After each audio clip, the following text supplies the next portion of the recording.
ఇవి రెండు సమానంగా పట్టుకొని మనం ఇక్కడ టక్స్ అయితే పెట్టుకున్నాం కదా, అక్కడ మనం ఎంత హాఫ్ ఇంచ్ మందం స్టిచ్ చేసుకొని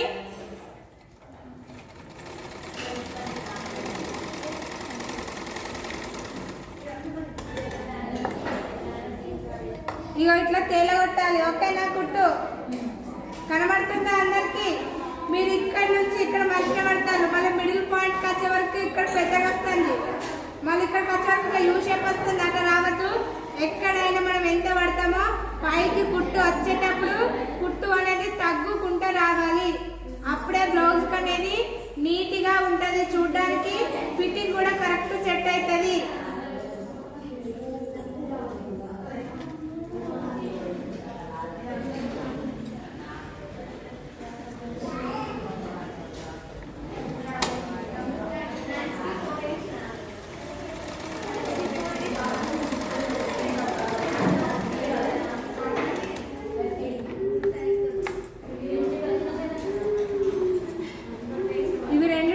అయిపోయినాయి. నెక్స్ట్ ఇట్లా మనకు లాస్ట్కు ఇట్లా అక్కడ కోర్ అయితే వస్తుంది కదా, కోర్ ఉన్న వాళ్ళకు మాత్రము స్టిచ్చింగ్ వేసుకోవాల్సిన అవసరం లేదు. దానికి హెమ్మింగ్ అనేది డైరెక్ట్గా చేసుకోవాలి. ఇట్లా 2 సైడ్స్ ఓపెన్గా ఉంటాయి కదా, దీనికి థ్రెడ్స్ అయితే వస్తున్నాయి చూడండి. దీన్ని ఒక్క సైడ్ మాత్రము స్టిచ్ అనేది చేసుకోవాలి. అందరికి వినబడుతుందా? అది కాదు, మళ్ళీ చెప్పండి. చెప్పా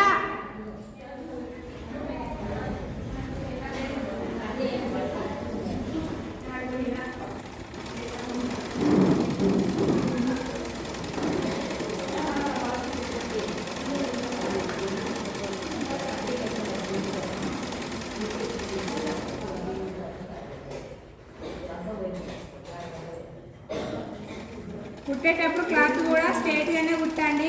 ఒక కాడ స్ట్రైట్, ఒక కాడ క్రాస్ అనేది కుట్టకండి.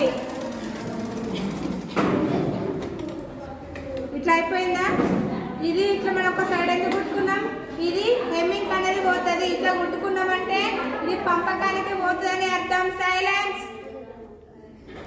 ఇది ఓపెన్ సైడ్, మనం స్టిచ్చింగ్ వేసుకున్నది అపోజిట్ సైడ్ ఏం చేయాలి, ఇది నడుముకు అనేది స్టిచ్చింగ్ అనేది వేసుకోవాలి, కుట్టు కుట్టు వేసుకోవాలి.